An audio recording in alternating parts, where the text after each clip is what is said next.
The morning light inside the dome was never real. It was made, programmed by the engineers of the old world to shine perfectly, never too bright, never too dim. For the people living under the glass ceiling, it was all they had ever known. To most of them, the dome was safety. To a few, it was a lie. Aaron Vale was one of those few. He stood in the middle of Central Square, staring up at the smooth glass arching high above the city. Beyond that shining curve was a white sky. No clouds, no sun, just endless light. The eternal radiance, as the council called it. But Aaron had seen something once that no one else believed.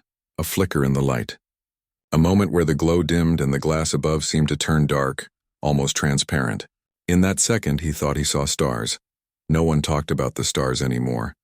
Aaron worked as a technician for the light grid, maintaining the drones and panels that powered the dome's perfect daylight. His uniform was gray and spotless, his ID chip clipped neatly on the front. He looked ordinary. That was exactly how he survived. The city around him was silent in its perfection. Tall silver buildings, smooth roads with no dust, and people walking in lines to their workplaces. All of it controlled. All of it clean. The council claimed the world outside had been destroyed centuries ago by solar storms. The dome, they said, was humanity's only sanctuary. But Aaron didn't believe that. He had seen an old recording once, hidden in the archives, a message from before the dome was sealed. A man's voice said, "The light will protect us, but it will also blind us. Do not forget the dark." Those words never left Aaron's mind. That day he was assigned to inspect Light Column 42, located near the dome's western edge, a restricted area where few workers ever went. The air there was colder, and the hum of the energy lines felt deeper, like a whisper under the ground. As Aaron walked through the corridor leading to the column, he noticed something strange. A small section of the glass wall, almost invisible, had a faint crack running through it. The light still shone, but differently, softer, more natural. He reached out and placed his hand on the glass. It was warm, but not with the usual electric buzz of the light grid. Instead, it felt like sunlight, real sunlight. His heart raced. He took a small scanner from his toolkit and ran it over the crack. The device beeped twice and displayed a result that made no sense. External radiation, minimal. Oxygen level stable. Aaron froze. If there was stable oxygen beyond the dome, then the world outside wasn't dead. He looked around, making sure no surveillance drone was nearby, and copied the readings onto a hidden data drive inside his glove. Then he sealed the crack again with repair gel, erasing the trace. He had just turned to leave when a soft, mechanical voice spoke behind him. "Technician Vale, you are not authorized to scan structural glass." Aaron stiffened. It was a security sentinel, a tall humanoid machine with glowing blue eyes and the council's crest on its chest. He forced a calm smile. "Routine integrity check, Sentinel.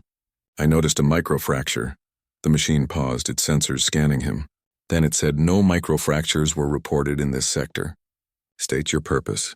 Aaron's mind raced. He could feel sweat forming under his collar. "I thought I saw a flicker in the light," he said. "Just being cautious." The sentinel tilted its head. "The light does not flicker. Return to your assigned zone. Deviation will be reported." It turned and walked away, metal footsteps echoing down the hall.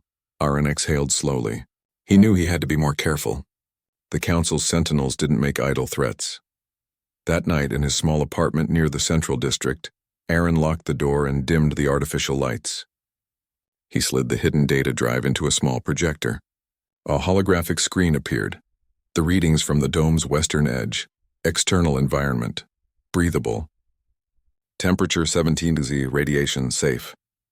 Aaron sat back, stunned. The world beyond was alive, he had suspected it, but seeing proof was different. Everything they had been told, the deadly storms, the toxic air, the endless fire outside, was a lie. He opened a hidden drawer under his desk and pulled out an old device, a transmitter he had repaired from scavenged parts. It could send a short-range pulse through the dome's energy field, something forbidden by law. There was only one person he could trust with this, Lyra Dane, his friend and co-worker, a systems analyst who secretly helped him collect fragments of lost data. He pressed the transmitter. A static-filled voice answered, "Aaron, do you know what time it is?" "Lyra," he said, keeping his voice low. "I found something. At the west edge. There's oxygen outside. There was silence on the other end. Then she whispered, "That's not possible." "I scanned it myself," Aaron said. "The world outside isn't dead." He heard her take a sharp breath. "If the council finds out you did an unscheduled scan, I covered it. But this means everything we've been told is a lie." Lyra hesitated. "Meet me at the old maintenance tunnel tomorrow near the lower district. Bring the data." The next day Aaron left early, blending into the morning crowd. The air inside the dome was always perfectly balanced, a soft breeze that never changed. But now he noticed how artificial it felt. He reached the tunnel, an abandoned part of the city once used for transport pipes. The walls were dark and damp, unlike the shining corridors above. Lyra was already there, wearing a gray cloak that hid her face. "You came," she said quietly. "I had to." Aaron handed her the drive. "These are the readings." She projected them onto the wall. Her eyes widened as she read the data. "It's real," she whispered. "If this gets out, people will panic. The council will lose control." "Maybe it's time they did," Aaron replied. Lyra looked at him, conflicted. "You don't understand, Aaron. The council doesn't just control the light, they are the light. Every system in this dome runs on their network. If they find out we're questioning it, we'll be erased." Aaron stepped closer. "Then help me find the truth before they do." She nodded slowly. "All right. There's something I've been hiding too. In the lower archives, there's a restricted file called Project Dawnfall. I think it's connected to how the dome was built, and maybe what they're hiding." Aaron frowned. "How do we access it?" "We'll need a master access key," Lyra said. "And there's only one person who has it, High Engineer Corin. He's the one who designed the light grid." Aaron felt a chill. Corin was one of the council's oldest and most loyal engineers, a man who never left the central tower. Breaking into his lab would be suicide, but Aaron also knew something Lyra didn't. When he was a child, before the dome became fully sealed, he had met Corin once. The old man had told him, "Remember, boy, not all light reveals truth. Some hides it better than darkness." Aaron realized now what that meant. As Aaron and Lyra left the tunnel, the lights above flickered for the first time in years. The dome trembled slightly, a rare glitch. People in the streets looked up in confusion. Far above, in the council tower, the high engineer stood before a wall of glowing screens watching the disturbance. "Activate surveillance sweep," he ordered. "Someone has seen what they shouldn't." And deep under the dome's perfect light, Aaron Vale took his first step into the darkness, a place where the truth still waited to be found. The dome was never meant to flicker, but now the light that had shone endlessly for centuries wavered, a faint pulse that spread through the city like a heartbeat. People looked up from their perfect routines, unsure what to make of it. The council called it a technical readjustment. Aaron Vale knew better. He and Lyra stood in a maintenance tunnel deep below the western district, their faces lit by the cold blue glow of a stolen data screen. On it were encrypted files they had pulled from the light grid using the codes Lyra had risked her career to get. Each file was marked with the same name, Project Dawnfall. "It's locked with a council cipher," Lyra said quietly, typing on her tablet. "It'll take time to decode without the master key." Aaron paced behind her. "We don't have time. The security systems will trace our access soon." "I know," she replied, not looking up. "But if I can just bypass this encryption layer..." A sharp beep cut her off. The screen flashed red. "Unauthorized access detected. Security sweep engaged." Lyra's eyes widened. "They found us." Before Aaron could respond, the tunnel light switched from blue to white, the blinding artificial brightness of the dome's surveillance mode. A low mechanical hum filled the air. Sentinels. Aaron grabbed Lyra's arm. "Run!" They sprinted through the narrow tunnels, their footsteps echoing off the metal walls. Behind them came the sound of heavy, synchronized movement, the unmistakable march of the council's machines. The tunnels twisted like veins beneath the city. Aaron's lungs burned as they raced past old doors and sealed chambers. Then he spotted a small side passage, a forgotten section marked Mate 17 half-collapsed and unlit. "Here," he said, pulling Lyra inside. They crouched in the dark, breathing hard as the sentinel's footsteps thundered past. For a moment, only silence remained. Then slowly, Lyra switched on her wrist light. The narrow beam revealed something strange. Writing on the wall, faded with age. It wasn't in the modern script of the dome. It was older, handwritten. She leaned closer and whispered, "It's human writing." Aaron read the words slowly. "If you are seeing this, the light has failed you. Go to the core, the truth sleeps there." Neither of them spoke for several seconds. The core was the central power hub of the dome, a place no citizen was ever allowed to enter. It was said to hold the heart of the light grid, the system that kept everything alive. "Who wrote this?" Lyra asked. Aaron shook his head. "Whoever it was. They knew the light would lie. They stayed hidden until the surveillance sweep ended. Then they moved quietly through the shadows, making their way toward the lower industrial sectors. There, the dome's perfection faded. The walls were rusted and the air smelled faintly of old oil. Few people lived down here anymore. Lyra adjusted her cloak, speaking softly. "If we're going to reach the core, we need access clearance. Only engineers with level 5 authority can enter." "I might know a way," Aaron said. "When I worked on the light grid repairs, I was once sent to deliver parts to the core's outer gate. There was a maintenance route nearby, old and unmapped." She nodded. "Then that's our way in." As they walked, Aaron noticed something odd. The light strips on the walls, once bright and perfect, now flickered irregularly. The hum of the dome system sounded uneven, like a heart struggling to beat. "The light's becoming unstable," he murmured. Lyra frowned. "It shouldn't be. The light grid never fails. Unless someone's tampering with it." They exchanged a look. The council must have known about the instability, and perhaps about them too. By night cycle, they reached the base of the core tower. From the outside, it looked like a giant pillar of white metal reaching all the way to the dome's ceiling. The air around it shimmered faintly with energy, and security drones floated in silent circles. "Too many scanners," Lyra whispered. "Not on the maintenance line," Aaron replied, pointing toward a narrow shaft hidden behind old pipes. "It connects to the lower machinery and we can climb up through there." They slipped inside. The climb was hard. The shaft was narrow and steep, and the metal rungs were slippery with condensation. After what felt like hours, they emerged into a dark chamber filled with humming cables and giant coolant tanks. "This must be level 1, Lyra said, shining her light around. At the far end of the room was a door marked "Authorized Personnel Only." Aaron approached the control panel beside it and began rewiring it using his toolkit. "If I can loop the system for 10 seconds, it'll open long enough for us to slip in." Lyra kept watch, her hand on her sidearm, a small stun pistol she had stolen from the lab.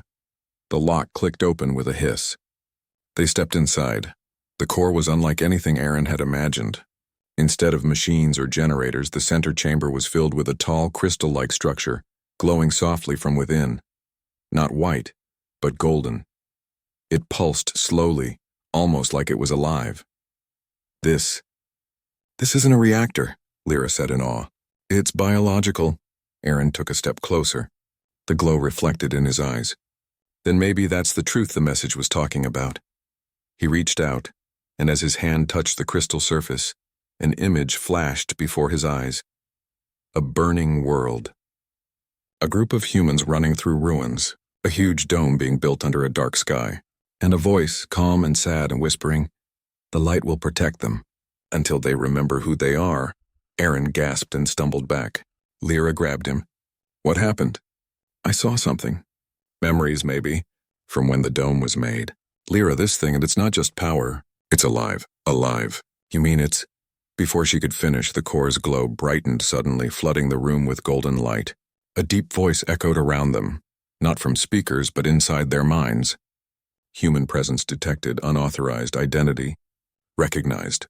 Aaron Vale, descendant of Founder's Line. Lyra froze. "Descendant of what?" The voice continued, calm but powerful.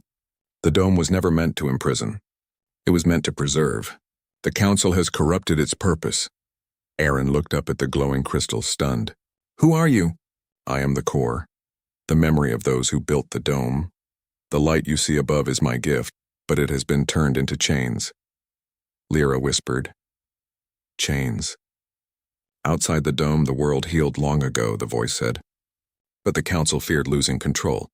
They kept the people blind, believing the world was dead." Aaron's heart pounded. The truth was even worse than he imagined. He stepped forward. If the world is alive, let us leave. Let the people see the truth. I cannot, said the core.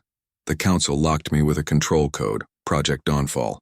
Only the High Engineer holds the key. Aaron turned to Lyra. Corin, she nodded grimly. We have to reach him.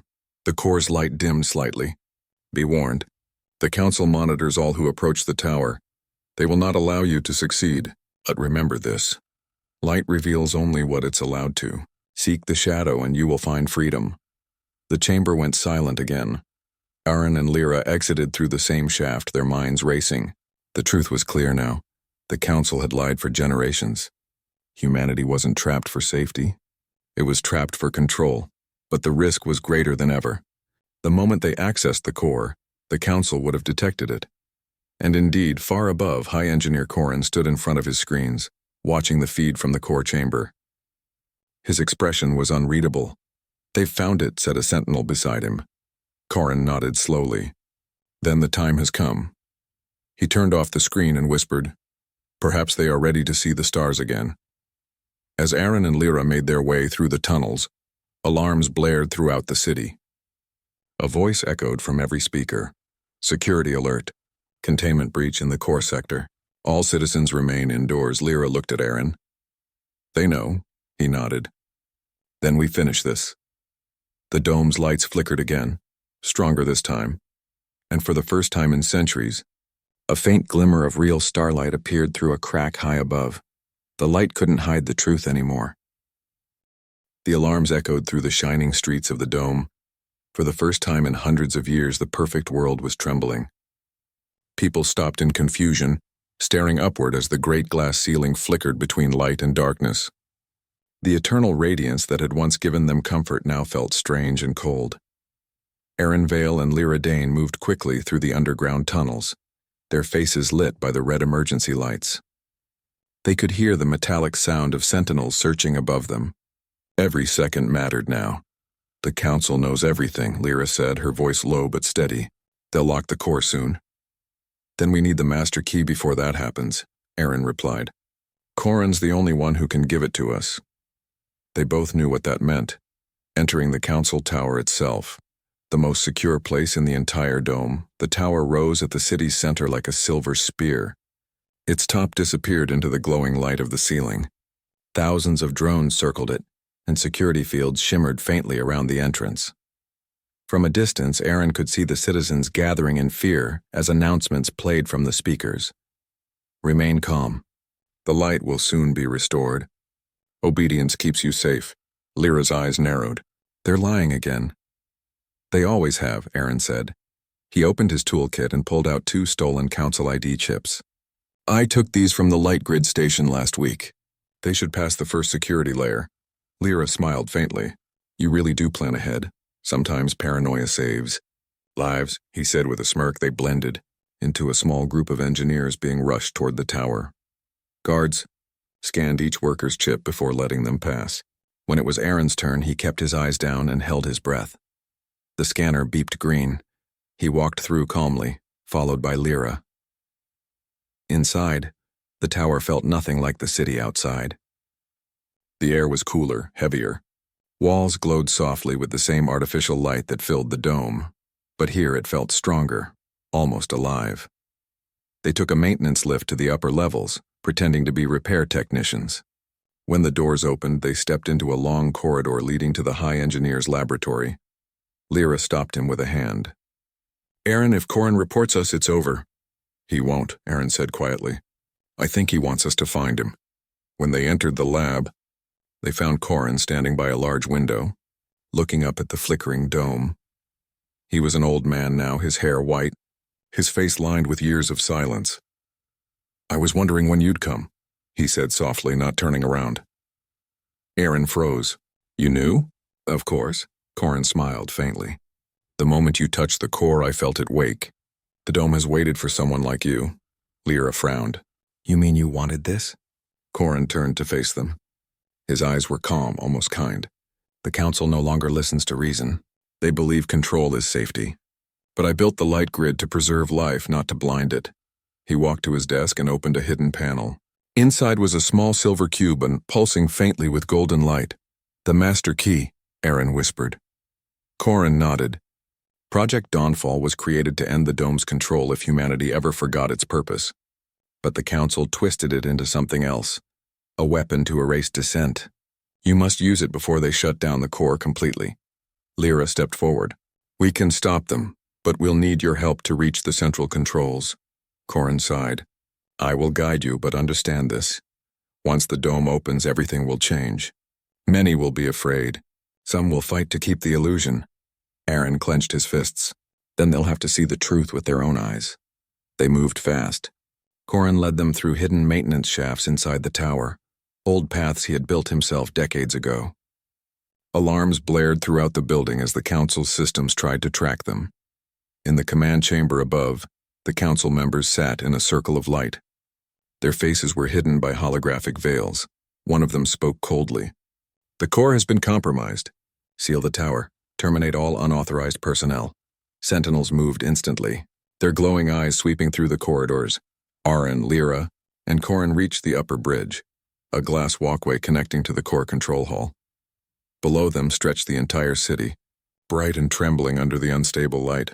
Suddenly, a beam of energy cut across the walkway. A sentinel guard. Get down! Aaron shouted. The blast hit the railing, sending sparks flying. Lyra drew her stun pistol and fired back, hitting the machine in the chest. It staggered, but didn't fall. Corin pulled out a handheld disruptor and pointed it at the ceiling. Hold them off! He activated the device. A pulse of blue light rippled through the hallway, freezing the sentinels for a few seconds. Go! He yelled. They ran across the bridge into the core control hall. The door sealed shut behind them. The hall was vast and circular, with a console at its center and a huge holographic image of the dome above. Streams of light ran across the walls like veins. Corin inserted the master key into the console. The hologram flickered, showing the entire system, the light grid, the oxygen channels, the artificial sky. Once I unlock this, Corin said, the core will be free. The dome's shell will weaken, Aaron nodded. Do it, but before he could, the chamber door burst open.